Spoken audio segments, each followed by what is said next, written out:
Well, good morning. It's the start of November and I'm on my way up to the English Lake District with a good friend of mine, Robin, aka the lightweight photographer, and we're hoping to shoot some fantastic autumn colours today. The weather's very bright and sunny and we've got a really cool northerly wind, so it's really good conditions. And this time of year it's going to be beautiful colour up there. It's towards the end of the best colour, but you know, we're going to make the most of it. There still should be, plenty of leaves on the trees for us to shoot.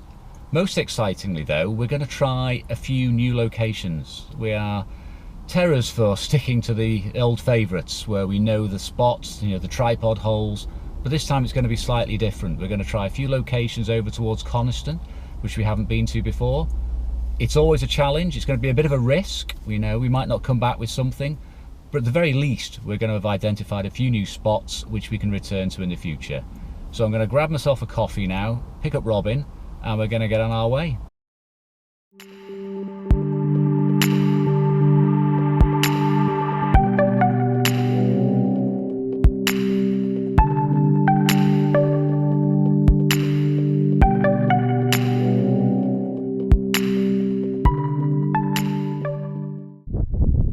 Okay, we've arrived now at our first location for the day. We're above Elterwater now, which is down from the Langdale Pikes, which you hopefully can see in the distance over there. A little bit of snow capping them as well, which is a real bonus. I'm going to set up on the hill up to the right here and hopefully get some long shots of the valley. And I've also got Elterwater down at the bottom. Maybe make a panoramic out of this, so let's see what happens. Okay, so I'll be very lucky with the position of the car today as well. I've been able to park very close to where we're shooting, which is always a bonus, so I don't have to spend half an hour getting into position. I'm able to shoot almost straight away, which is a bit of a bonus when you consider that a lot of the time you need to spend time hiking to get to the best spots, but this is going to be a lot easier for us, so I can get shooting within 5 minutes from now. I've also put my hat on. It's a lovely day, but it's also very cold. Right, I'm multitasking, something men aren't very good at. I've got a time-lapse set up with a Panasonic FZ1000, 500 shots or so, 5-second interval. Hopefully get some movement in those lovely clouds above the Langdale Pikes.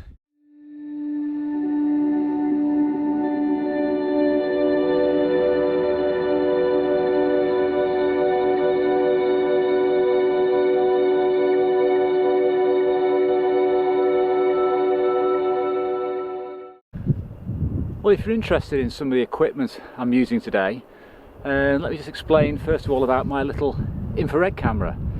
This is a very compact Canon G15, came out about 3 or 4 years ago, little 12 megapixel, small sensor. Very nice camera to use, very well built, very professional quality. Now I bought this specifically for use with infrared. So I bought it, got it out of the box and immediately sent it off to a company called ProTech, who have done 3 conversions for me. Very professional. Got them back within a week, no problems with any of them. Now this might only be 12 megapixels, but for infrared it's absolutely superb. The built-in lens is about a 28 to 140 equivalent. It's very fast as well, 1.8 to 2.8. Now infrared photography typically takes place in very bright conditions, so you don't need to worry about slow shutter speeds. But I absolutely adore this camera. Now I have another infrared camera which I'll talk about on another trip, but today's images, if you see them in infrared, this is the beast that's taken them. I absolutely love it.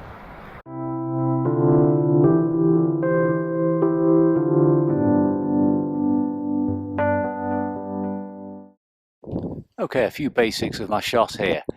I've set up with a relatively standard lens, shooting at about an equivalent of sort of 70mm, so a short telephoto.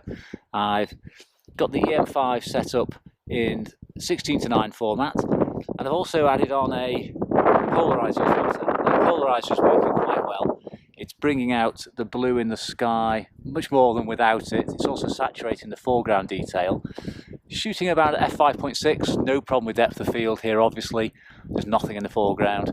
A Micro Four Thirds is very forgiving anyway, it's got a huge depth of field. So I'm going to take a few sequences here, move over to do a panoramic so I can capture some of the other distant hills, stitch that together later in Lightroom, which I'll show you at the end of this video hopefully.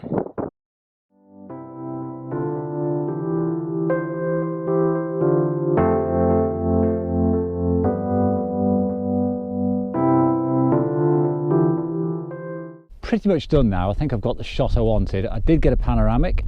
Not too certain about that one really though, because it didn't look so good when I was actually shooting it, but you never know when you put it together in post-processing. Could come out really nicely, so worth doing while I'm here. We are going to move on to the Clappersgate Bridge now, which is a location we have both shot before in autumn, so we're fully aware of its potential.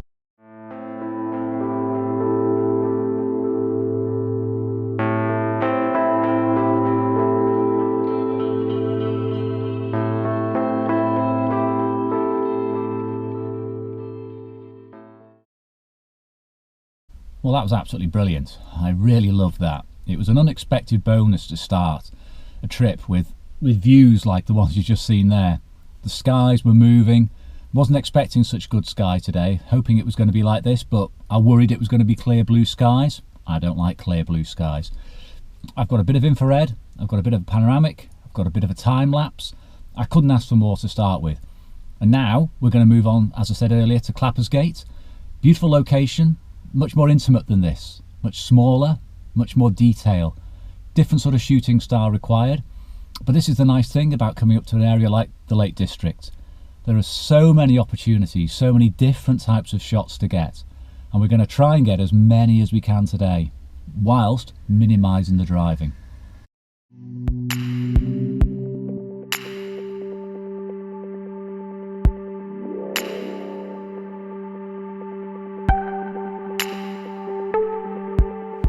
Okay, we're here. Off we go, across the busy road and down the path.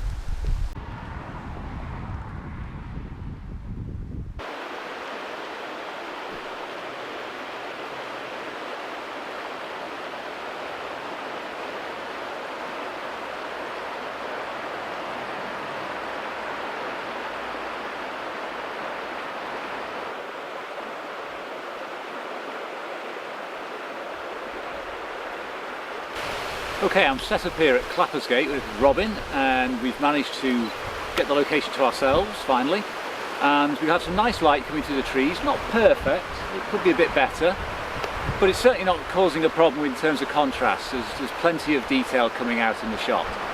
I have my Olympus EM5 set up here with a wide angle zoom lens, which is giving me a good view of the foreground where there are plenty of dead leaves lying on the water's surface. I've got the bridge, the famous bridge in the background, and I'm keeping the sky quite small in the image. I don't want it to distract, and what is there I'll probably have to play down in Lightroom a bit later.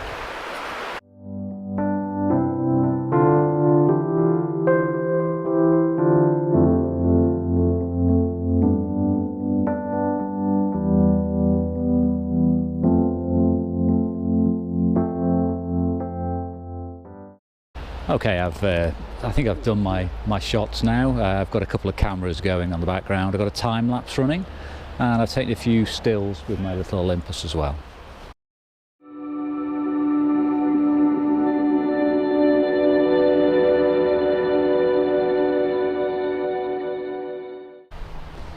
Well, I think we're about done here. We'll be moving on soon to another location, but most importantly, we're going to actually go for a coffee and something to eat. 2 or 3 hours worth of shooting. It is cold, but it's very pleasant. But if you get hungry and thirsty, your shoulders drop, you don't tend to shoot as much, you don't tend to do as well. So it's wise to take a break, get some refreshments, and then enthusiasm's back up again, back out and take more shots.